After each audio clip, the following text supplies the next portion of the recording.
Imagine being incarcerated for 7 years, then you come out on the third day, you are doing a house robbery. And then I come out, mangiphuma lapho ngenza le crime senginekara. Remember, when you are involved in criminal activities, this is so dumb. There's addiction there, which people are inconsiderate of. It's more like substance abuse. There's an addiction there, an element of addiction. It's ignored by psychologists and other people who think they can deal with criminal minds in the addiction. Beyond the poverty. Angithi manje, this is the second round towards this arrest layer manje. Like maximum amount engangayibamba ngi-1 cash was 780 cash. Ngi-1. At one go? At one go, it was my card. Benginendlu Centurion, mangibamba leyo mali leyo. Ngine flat kwenye indawo bathi kuse-Ordnance Ras, ngine property eVelcom eThabong elokishini. Ngibhizi ngikhuluma nabanye abelungu eVelcom ukuthi ngikwazi ukubhaya idladla eSabapini. So nje imali beyingena le 780, izolo bengiphethe 119 mangiyibamba le 780,000. Njengoba ngithi kuwe, when you get into prison, come back to criminal activities, you'll do better than you did the other time. And there's some mercy. I don't know how this energy works. There's some mercy that you get before you arrest. Yokuphila, yokwenza izinto, yokuhlanya. Ama-opportunities that guarantee you. Mangiti guarantee you, I'm talking in a literal sense. Where you are not known, you are criminal by the police. You don't have anything that could link you to anything. And you can use this money using your own name without even suffering any consequences. They are miss. Most criminals miss it and mistaken that for maybe a nice time. I understand. So now, one other aspect eyenza ukuthi thina laba claim ukuthi we are Christians, we are converted, we found Jesus. Mostly abantu abaningi they like saying we found Jesus in jail, da da da da da da. You understand? Because nami Adventism ngithole ngayo leya first sentence, ngiphuma kanje, I'm an Adventist. But who couldn't fathom to the core doctrine Adventism, ne? Why am I putting forth this element? Normally, conversion yomuntu is like accept or change komuntu in a Christian form. It's shunned as puffunery abanye abantu, thinking ukuthi lo ngeke abe Christian. You understand? Now that shunning from abanye abantu and turning you into some form of a clown, it created a doubt, especially if you haven't comprehended a doctrinal aspect. I understand. It shakes you from the standpoint you want to take in this new thing that you think you have. You are now going to be, familiarizing yourself with, or actually embarking on, as you put it. So, ngize ngisafare nje kanje and took this for a joke. I would go to church. The very first Sabbath I came out, ngihambenge yomduve church. He played in a disc. Ngifake suit as a Tiger of Sweden. When I didn't know the brand 99, I would see it on magazines. But ngifila big ngise church. Adventist, keep the Sabbath, to a point ukuthi mazithi Friday evening ngivala ifone, angifuni igebe ngizingifonele. Saturday evening ifone ivulekile bangifonela ngeround. That's how much of a joke I made back then ngale religion. You understand?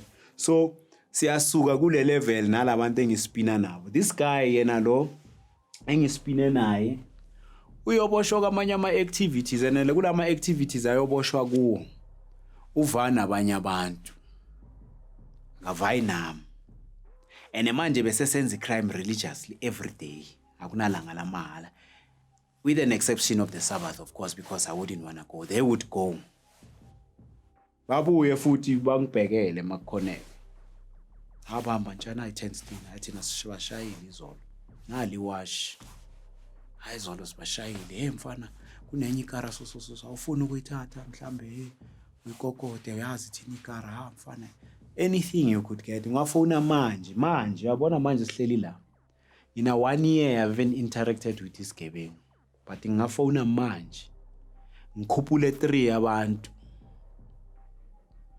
kusasa sikhulume efonini kusasa singabe siyongena somewhere and indulge kuma activities and sithola imali. Believe you me when I say it's an addiction.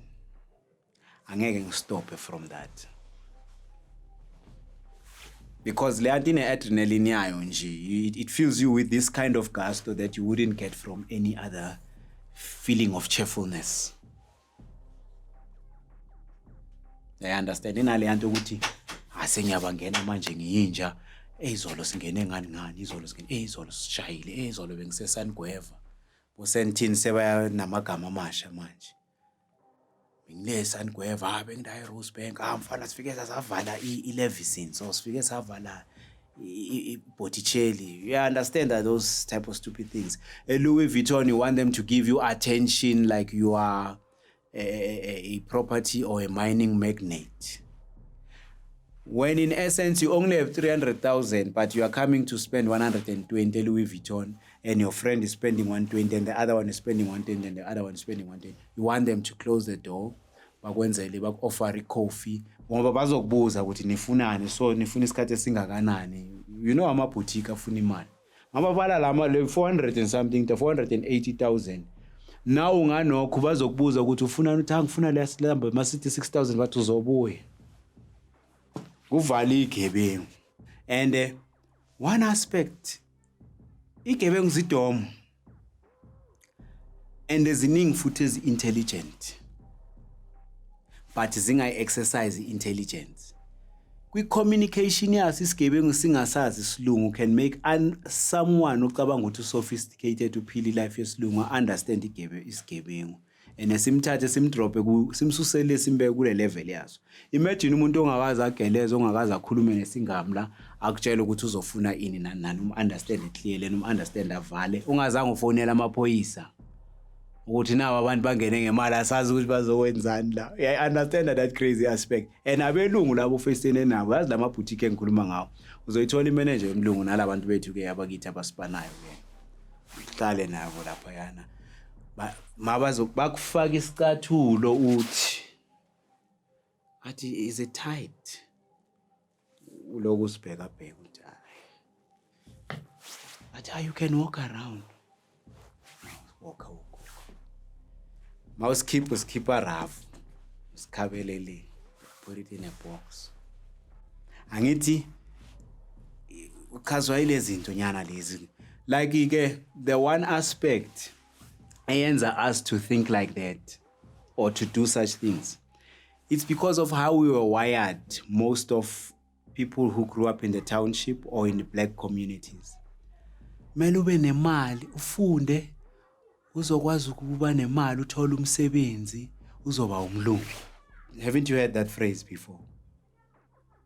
You understand? Bakushele fanele ube unemali uzoba ube umlungu or ube njengomlungu or ufane nabelungu. Hey wena uyingami la ne? Uyabona those type of things. So izifanele ingami. So when you are doing your stupidity le izinto ingami lezi ngazenzi ngoba ingami lingena phakathi kweFerrari ngeshort pen yase Mr Price. Ayongena endlini ye10 million eBryanstein ayongena eDeloitte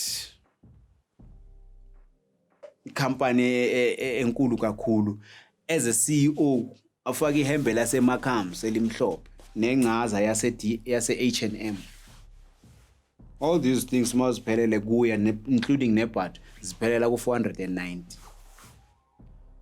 Wena exercising your stupidity in a boutique yamangamla, empower ama-middle class are already established, you go and spend large amounts. You understand? But the stupidity is then idolized as though ngiphila njengengamla, because ingamla is seen to be someone who lives real life. Brawam, in a way, we are not aware. Most of us, whilst we are still deep into the activity, we don't see the dangers of we don't see the dangers of enjoying that life. So, akunanto edom njenge-criminal elisemalini. You get to a point where you think, I have everything in my hands. So mina ngirani race nale out yami le lokazi lo ngikhipha vele ngestyle, you understand?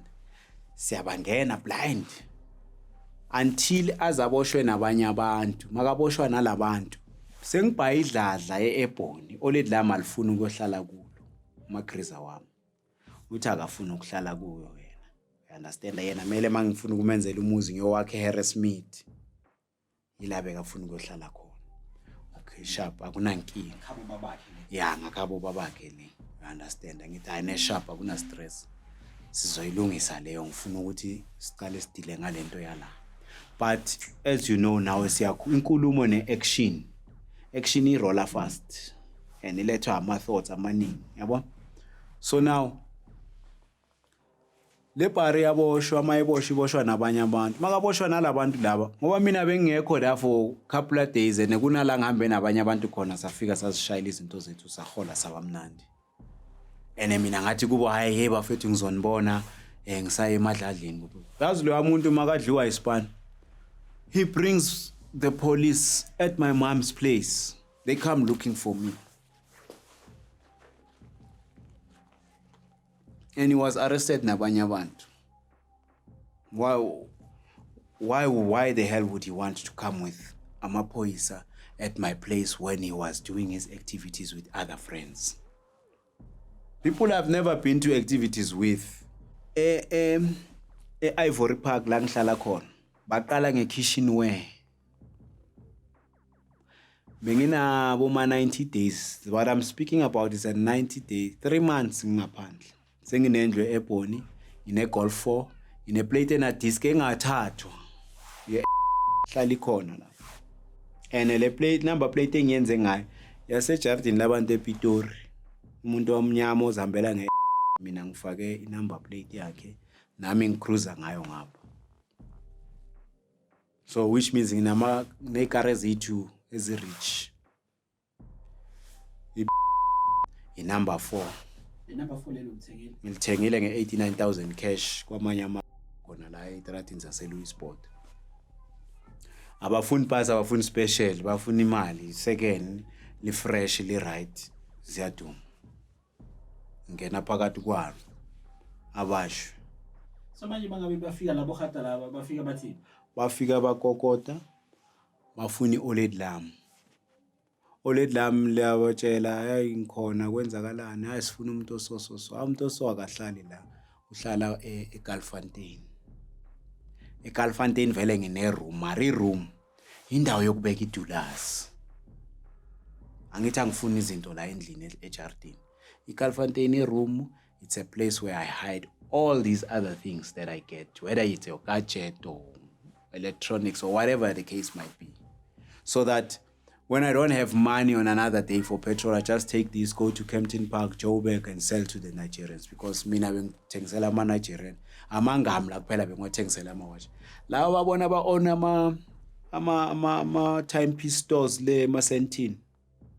Thina besihlala nabo abanye. Sihlala naye phansi.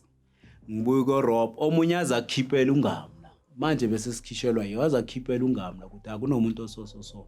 Siqeda ukumdelivela iPicot and what's that bigger than what? That's brand.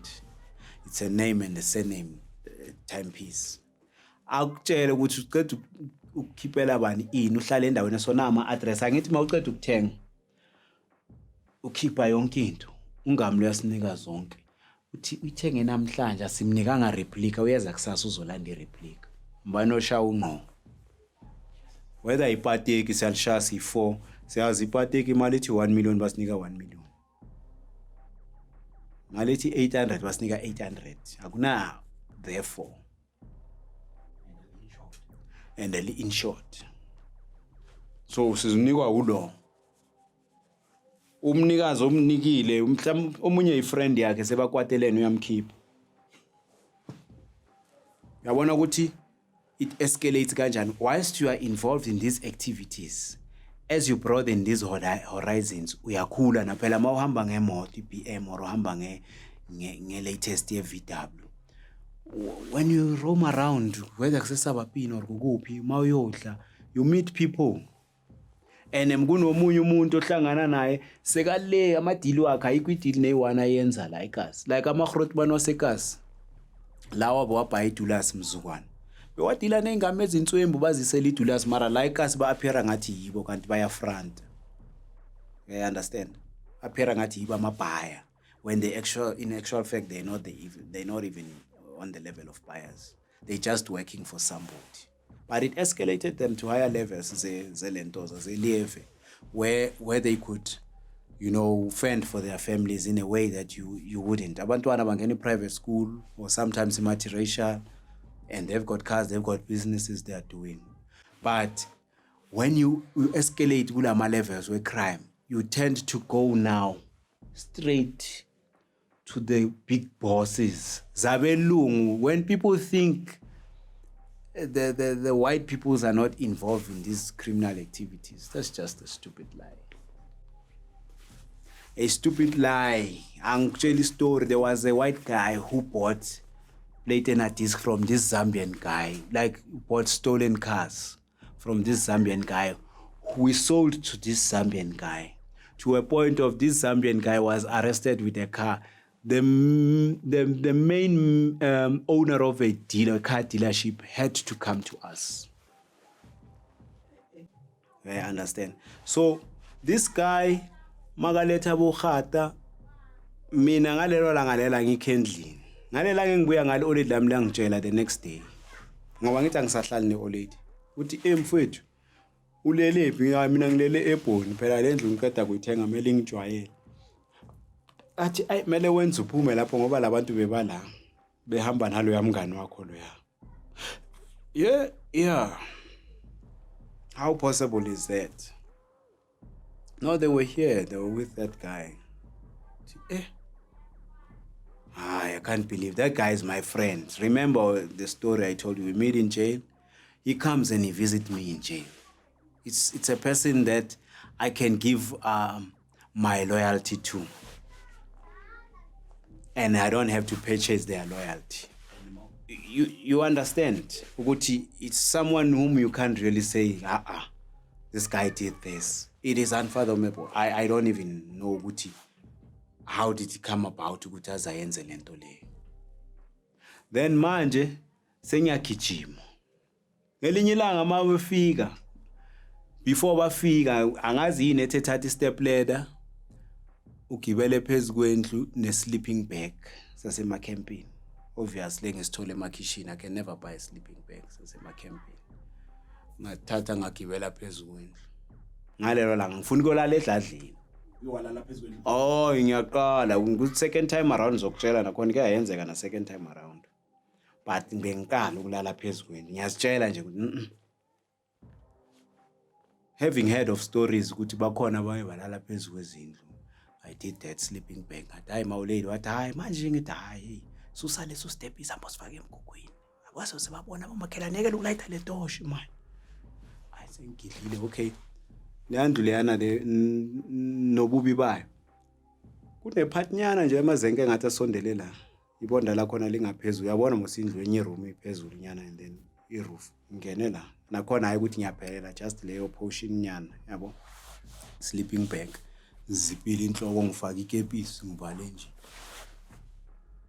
ite khala bothi istrata sonke so is mad with police vehicles ngapha on the opposite direction the street is mad with police vehicles inside the yard so blue light torch and they knock and my mother he doesn't stay here he's in Ebony Park. Yeah, you tell him we want him Magogo. Hey, where is his ID? What? I don't know. Hey, wayekhuluma indaba yovalo wena. Uvalo uzwa kusoku bahambile abantu to come in. Or uzwa mawuthi uyaqoka kusasa uthi amara ngizangiye toilet. Why ngathi nela chocolate la kwenzakalani? Mawubheke underpen. Because of ukuminya kwayizolo. Uthuke ithema baqeda ukudispensa ngayehla iole lami linka igani yami ngewindow igrease alarm by the way ne inka igani yami ngewindow ngathi kuye ngicela ukaphune lapha ya kune vele mangibuye aroundini ngishiya imali ku-olet lami ilale endlini bese ngibuya ngizoyithatha each and every time noma ngahawa malini ngishiya imali ku-olet lami bese ngibuya ngizoyithatha unless I'm caught up somewhere ukuthi ngilale endaweni ethile bese ngizovukela edladleni kusasa but okusalayo ngizoshiya imali lapha ya olet lami umuntu womsamo mina ngumKristu mara mangispina ngithandaza so basically acceptile i-olet ukuthi this is the life this and she sees ukuthi awubhadalela umntwana isikolo lo mfana lo wakubo he provides and we're planning to go and live he's planning to go and buy me a house Harrismith.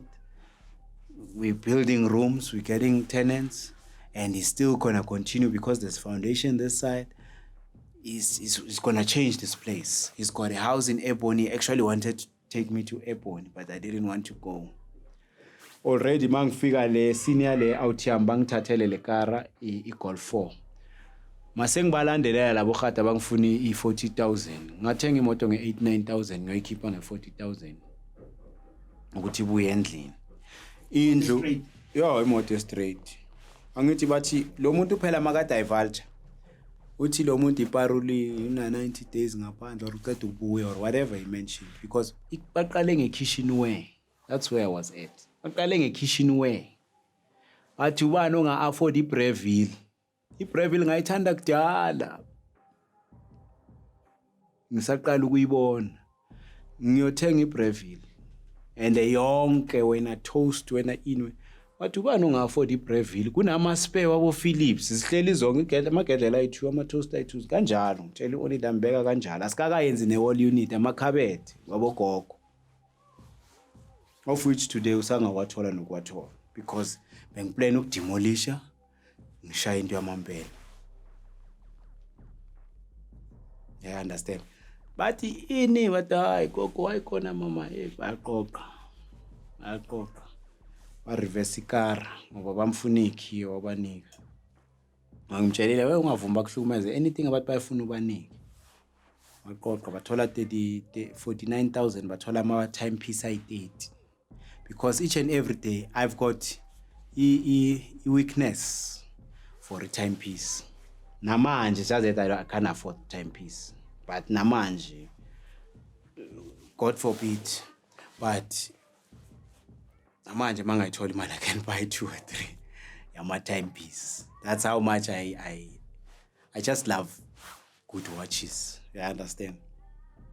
So bathola 49 wonke wokutshontsha ayikho ne i30 ama timepiece ayikho ne1 engithengile obvious ngisikhumula abantu. Ama dress watch ke usapha night. Wena whatever le ungayicabanga abo diesel abo leza ama dress watch lezo. Yazithola zigcwele lapha kudala bekunabo Tempo bo Seiko. Wonke nje nabo tamati before they became what we call it tomato. Before they became prominent brands. And now abo diesel baqala ukufika ku 13 abo tag here bekuyi-dress wash. So manje ukuthi uzozi-communicate nabo bakutshela ukuthi bafuna 40K for ikari, webe-communicate nabo directly or Ngilandela enye uGrotman, vele umuntu one-connection, sekazi ne-story. Ngamtshela phela kwenzeka la so bangithathele nendlu bayenza so bafake red tape wathi khululeka ngizokhuluma nabo. Ukhulume nabo into bengiyifuna kakhulu yindlu, ukhulume nabo ngaze ngagive up. Yazi there's another element ngama criminal. Maku attachwa or ku confiscate something or attachwa property to whatever activities bese what is under investigation. Yazi we easily desert leyanto, neglect it and go away just like that. You understand? Because as Saban, what we know, the incarceration. Aksi papa nenyama being in a gaol cell for 23 hours, kwamanye amalanga it will be lenient depending on who's working on that shift, who will allow how much hours exercise. I understand. So it's not pap and place. To be told, get inside, we are counting, go and sleep, when even the children at a crèche are not back at home. Some people would say, ngizokubulala ngikubhanda intela. You know those phrases. Hey, mina ngilisabi ijele. You know those phrases. But what did Zuma do to evade being incarcerated? He went to and fro trying to block this thing. Angit? So with us as well, people who are involved in these things, we tend to tell you I can do this, but the endurance is what we fear. Enduring being in prison, enduring your stay in a gaol cell, that's actually mind-boggling. It's crazy because you just know what you have to endure, you know what you will suffer, you know what you will miss. You understand? And the dangerous aspect about this is you thinking, Guti, I had it all. By the measure and the standards that you had put for yourself. I had reached Leandro Bengiting, so why didn't I stop? That's torture, because it torments you for your prison stay up until you get released on parole. And remember, when you're on parole, you're still an inmate. So now, for that crime, ngayeka yonke into so that I save myself from not going to prison. I didn't go to prison. Now this guy, he comes back maybe in a matter of 2 weeks. And then he goes to my then girlfriend. You understand? Because he knew that girlfriend. Hey, where is this guy? So. He comes now with other officials. But they are in a private car. But that girl was wise enough to see that these were actually police. And then she says, that guy, I no longer coming here since he ran away. Hey, your friend was here with police. I saw those guys, they were police because they keep coming here. That car passed here on Wednesday, it passed here on Thursday, it passed here on Friday, and on a Tuesday they are here. And I saw that car and he was inside that car. But I could see how they were dressed, that they were not criminals or police. But he said he was looking for you. He even gave me 1,000 rands.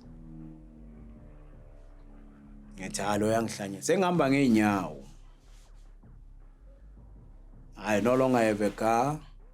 I don't have a house, something that would have set me, to a certain level.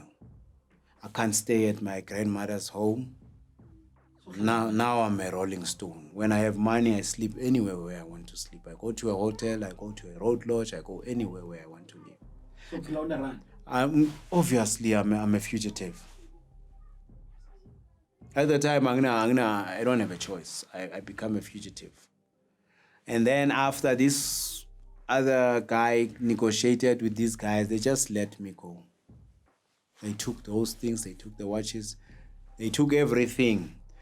As to how did the transaction of the house went, I don't even want to know to this day. No, this guy who had connections, he told me, no, Those guys are good. And one of them came, who was actually there. We came with him. Hey, Mfowethu, don't worry. If ever you want to do anything, don't leave us out. You must tell us. Yeah. What does that mean, mate? It means when you are working, we need a cut. If you want to work on, these guys, maybe they are dispersed to work, say, in Sentin or around the northern suburbs. So if there's anything you want to do on that side, call them, let them know that you'll be busy there. So they need to be monitoring everything for you. Just in case something happens to you, they must be there to take you out. And then you owe them. So ukusebenza nabo khata ecrime na into elahlile le akusinto ukuthi singayibabaza. Yeah, understand? Even at the lower level uzishayela amadladla akwazi ukusebenza ne-ADT security, CHAP security, SAPS. Uloku uzishayela amadladla. All you do, you break into white people's houses because we measured crime ngokuthi who do you offend? Who do you perpetrate? Who are the victims? Tina and Alex, when you were doing it against the white people, you were actually a soldier. But if you are doing it against your fellow blacks, then you're just a small time because of Moshala emphakathini. And this imosha magama wethu. Ngoba kuthiwa angithi ukhumbule ukuthi omunye nomunye umuntu ogangabe kuthiwa yiginza. So when I wenza uhijacka la mara uthi uyiginza. So uyabona basirapper around ngefoil A1 ukuthi siyamaginza. That's what happened. That's what actually now brought crimes to the level that it is today. Because today, they want what they want. They don't care who has it. But leya ukhumbule be-inspire na comradeship. We've got our land. The whites must give back what was formerly ours. What was rightfully our own, we go and claim it back. After crime. My activities. Yeah, I was doing crime whilst bangfuna. When yazi mawushisa when you are wanted. This is the most. It's more like a prime time. You are at your most. How do I put this? Ukule level yokuthi yazini akunanto engangistopa ngiyashisa anyway. You don't want to stay without money because money allows you to maneuver the jungle. Money allows you to say, if I'm caught by one guy out of these guys, I can just pay them and they let me go.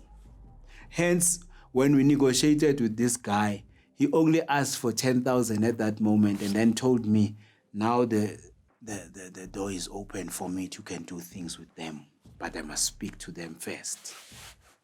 So did you accept that offer? By way of just giving them, but I didn't like working. Working with the police. For me, I didn't see it benefiting. You know why? The police would work with you when they are fed up with the money. They want to ask you about other people who are doing crime. Now you want to speak about other criminals. And remember, I told you, even when I was a little child, I've never been a chivato before. And I'm not going to be one in any circumstance. So manje ngoba bese down and out ngoba you were living on the run, uphinde wakhona ukuthi resuscitate, yeah. I resuscitated the life. There was this guy who just came out months after me, maybe a month after or 2 months after me. I knew where he lived in Galfontein. There was another one in another street. He also came out.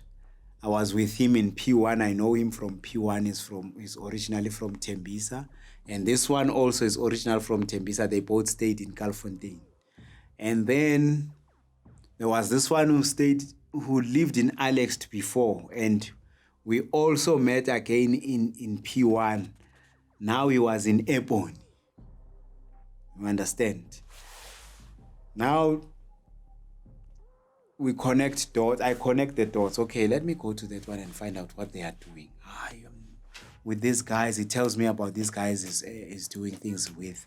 hayi ngivana nabo bani basendaweni so bayahlanganisa nabo ba grand thulusi hayi amathulusi shorted hayi mina nginamathulusi. At the time maybe I've got 2 guns or 2 firearms if you like. They do business robberies. Those guys do anything that will give them money. Business robberies, cash in transit heist, how do you call this? Anyway, ithini nalo noma uzoshaya iphika kungasi imoto ehamba, it's a cash in transit because that cash is being transited between the car and the server and the client. Yeah, I understand. Yes. So they do such activities, mostly business robberies and those type of jobs zamathini. You understand? Okay, naleyo ukugijimisa imoto ke isestradini bayichayise. Yabona ama activity. Mara lo has only done business robbery because it's of recent. Kwenye indawo kuphi eBTT, kwenye indawo kuphi eKempton Park, kwenye indawo, you know, those type of things. Now makasho hayi abo bani angibazi. And now these kune element yama Zimbabweans phakathi. I then knew ukuthi he's moving with the big guns. You know, the Zimbabwean guys, whether you like it or not, when they indulge or engage in business activities, they focus, they put the whole effort. When it's criminal activities, ukushaya abo shop right, ungene cash office, wenzeni. Ngayizwa ngisetrial abantu bebayenza from 1995, 96, 97, 98 ama-Zimbabweans. Oh yeah. When South Africans weren't doing that. Only the nation, mina nawe CEO, had entangled themselves nama-Zimbabwean to do such. Because bebahlala ema-hostel baphatha imishini emkhulu. I understand? Yeah. Had it not been ukuthi bahlale hostel and baphatha imishini emkhulu, and the Zimbabweans, when they really first influxed South Africa, they imitated the Zulu people mostly. So ula uhlala nalabantu abaphatha ibhamu abayinkabi abana activity except they are called to kill somebody, go and rob somewhere, whether it's, but these guys masterminded the retail robberies. Before I could even go to that first sentence, came out, even when I came out, they still were involved in each and every robbery. To come to think of it, mawungabheka the big heist yase-airport, the biggest heist yase-airport, mawungafuna abantu bebada bonke, then you will know ukuthi lento engiyikhulumayo is true. So kuma heist bakhona, kuma business robbery bakhona. So this guy speaks about these people. Hey, ngiyabona ngidayile seyingene kuma big guns, but uyafika lo muntu, so angikakaboni action, angikakaboni transinyana, makathi sesabangena in ngiyabona take inyana ugqokile sharp, mhlambe into nyana abamthengele zona buye edanyana lo, ayi indaba nayo lo mwindisi nyana man, azi abawindisi bayakhinya. I understand that idea. So ngilanda lwana omunye wasethembisa bekuyi hijacker. Mfowethu ring, spirit, Kesna. Wena mtho hayi yimi mfowethu sikhipani.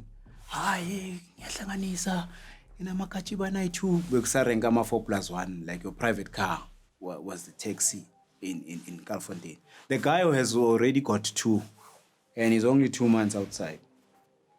Now that convinces me that, or convinces me ukuthi this guy, you know, he's got something going. Then no kena hayi unezinye intwana zasemathembisa ezi2 asifase was-born. Yabona the guys on action. Go vishona baba. Siyakhona. Masifika manje mina ngine element A1 that was of advantage and of disadvantage, but greatly of advantage. Ma umuntu waseSoweto, waseKatlehong, waseThembisa, wakuphi mina ngoba ngine background yaseGomora bengikubona ngathi hawu umwindisi. Usho ukuthi mangifika kini mangini-observer so ngithi laba wayendisi laba ngithi nenza kanjani hayi siyababamba hayi ngawari sizongena manje kunenye into ya-transportwa from enye company isuke e-airport baphethe i-foreign currency bayoyi-deliver kuphi bayoyi-dropha off namhlanje manje bahamba my-15 bayibiza ngeplane into yaseThembisa baganga babaningi bangaku-escort uphume ebank or uphume e-airport uye kuleyo destination oya kuyo bakushaya endleleni. You understand? Abanye baholela ukuthi bakuscoutile uphethe iphepha umalumenyana nje onje ivani osile yena uthi hayi yaphuma le bar manje hayi ivaye ngekare so into ayibhekile uyohola equally as wena uhola.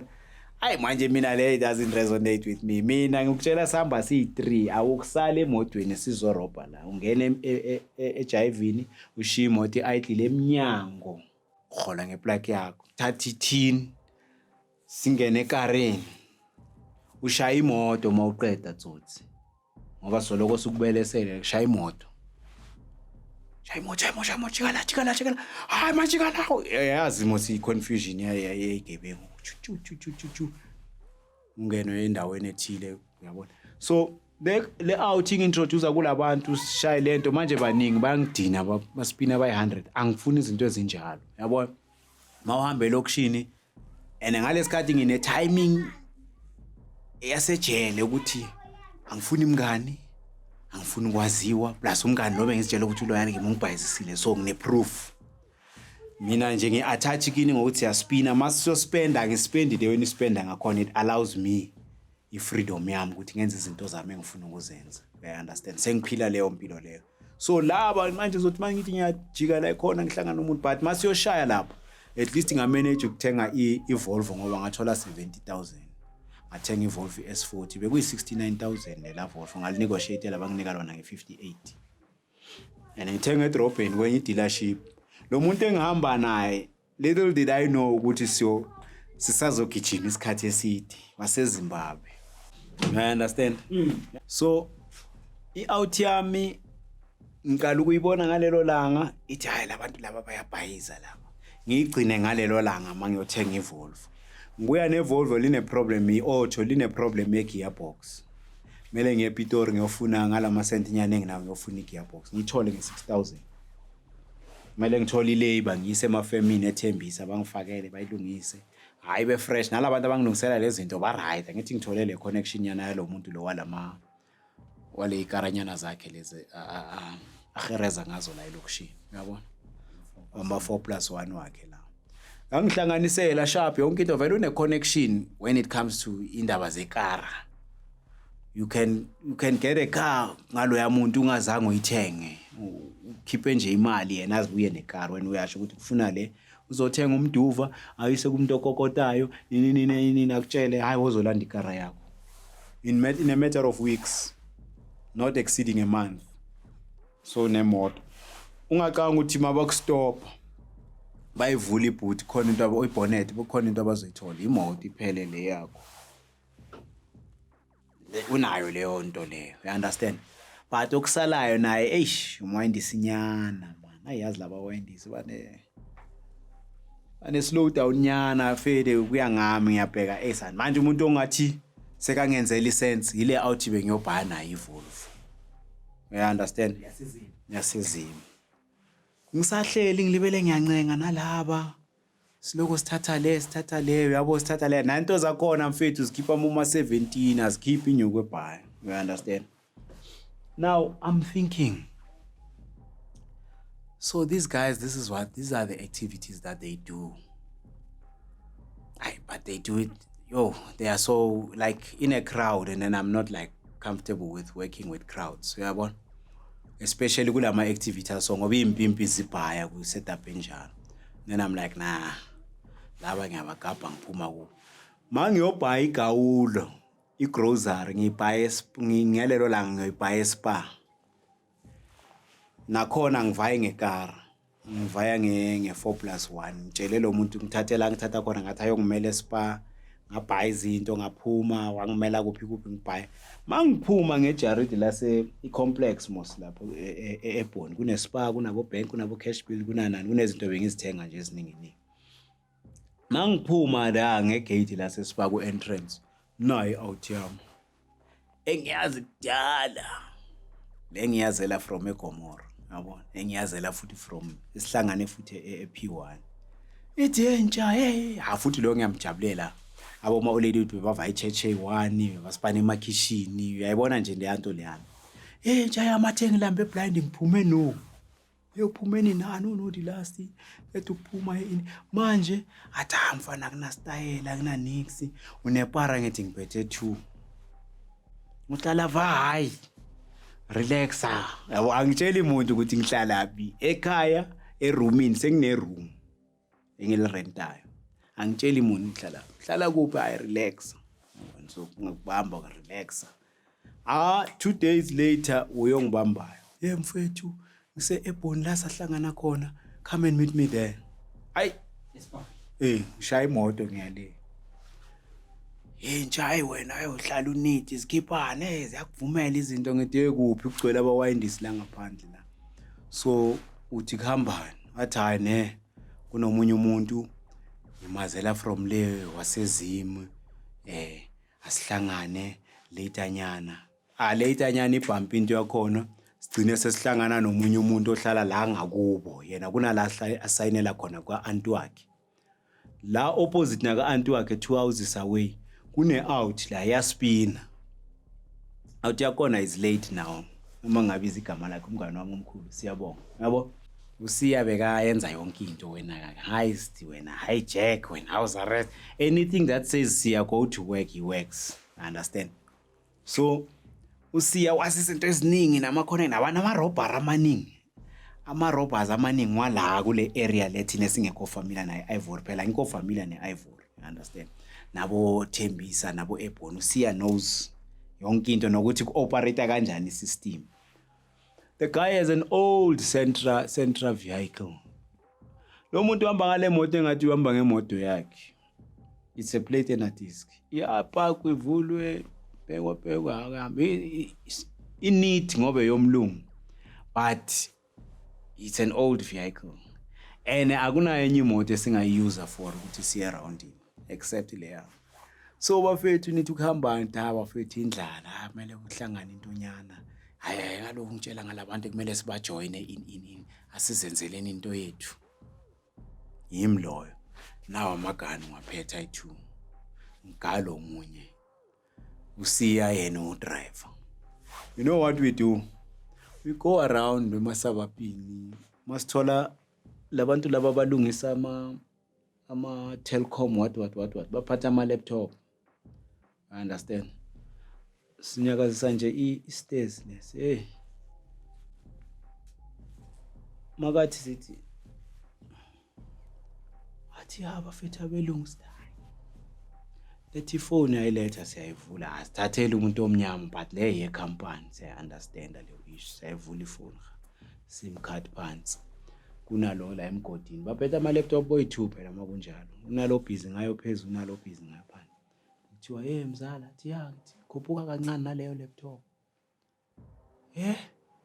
mawuthi dlu uSmith moslo wakhe uDaki bring the laptop thank you where's the phone aleke ifaka isikhwameni hawu uqoke nechain newash I understand the setup ngivale lento hayi ungavalele umuntu edraini nami yekele lo moyini sithatha ikhiya zekara siyavash next stop awujiki kakhulu baba busy ngayi kunomunye obusy somewhere ama kilometer nyana ayi2 like usiya uza ngale nto yakhe thina siyazi lento yazi noqoqa 10 ama laptops hambe sifunana nalabantu A1 it's 1500 but lapha ya sithini i-test drives intutsa iplug yegebengu hayi ngithola ukuthi hayi moral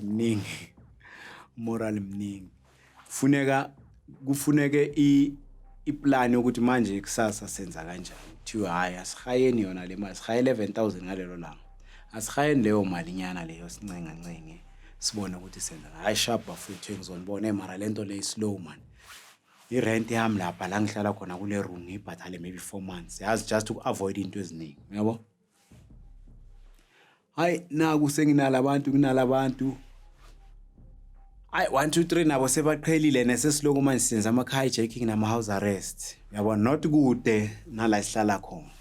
Hayi nabo sebaqhelile manje, angazi badakwa imali or badakwa ukuthi ileve seyahlangana sebanokwenza ama-activities sekumele ubafonele ubalinde. Manje mina nginayo leya nto leyana, mina ngila muntu uthanda ukuthi kumele kuyiwe erowundini, you-understand. Mina ngiphumula ngeSaturday, ungangibiza namanje asihambe siye erowundini ngihaye ngibuye ngingena ifoni siye ngiye round, you-understand ukuthi ngiyilezo ezisitshela ukuthi yazini kumele ngi-accumulate ngibe sharp. But i-flop ngeke u-accumulate ungabeki, u-accumulator kanjani ngapha uyaspenda, yeah, understand. But akunandaba-ke, ngibele ngenza le nto leyo, ngi-active kakhulu. Sengiyabona ngiya-down spiral phela ngi-1 sele ngamagana ayi-2. Hayi thi ngiyobambisa le gani komunye umuntu phela unokushayeka moyisigebengu, yazi ayikho, akusiyi i-life of fame and luxury ngaso sonke isikhathi. Kunala kufika ukuthi ubhajwe khona uma uyabheka vela nesenti kuba nzima ukuthi uyihlanganise. Ngithatha igani ngiyoyibambisa komunye umuntu, angigayitawa ngibambela igani. Hayi nini ngibuyela angigayitawa uyithathe ngoba isilima-ke angigayitawa ayithathe igani. Ngaleso sikhathi besase-cheap, sekusele le gani nyana eyi-1. Manje la kwenzakalani? Hayi ngizamazame ngayo mara into engizizamayo sengizenza ngiyi-1, I understand. So ukudrive imoto yami straight, put it by the corner on the other street, just closer to the street where I'm going to try and my luck. Umuntu makazongena ejardini ngiyabheka, if it's not a woman I'm not attacking, ngoba abaphathi ama-particulars abhaya, wena watch, wena jewelry, wena bag nemali. Indoda iwash iwallet, sometimes unokuthola apha 900, yazi amadoda anjalo. Hayi sengiyagacela mangibona umele manje nangu naligate lisavuleka silongu ngespeed king ngimqhwebela khona lapho, ngiyaphuma ngiyabaleka ngijika straight, mangijiki khona ngene emotweni ngizodlula khona ngapha sengikhumule naleya lento bengishayile ngaphezulu, ngizodlula khona. U-expect umuntu obaleke ngeenyawo uthathe iphesi uthathe ini, ngeke ungibuze next, awakabizi namaphoyisa, akabizi ne-security, mina ngiyale usathukiwe, yabona. Nezinye imoto ziyalandela, kunamuntu ongibonile ukuthi ngibuke ngoba mangijiki khona ngihamba kahle step sami, isandla ngisithwele emuva ngiphethe leso sikhwama or ngisifihlile. Alright, uyajampisa mangabe umuntu kunakile, but mangakunakanga azihambela angeke kubonakala, you understand. Sengikangale emigangonyana leyo, it lasted approximately for 2 months le nto ngiyenza, otherwise bese ngidonsa ngediesel and akunakuhlanganisa ischeme nani, you understand.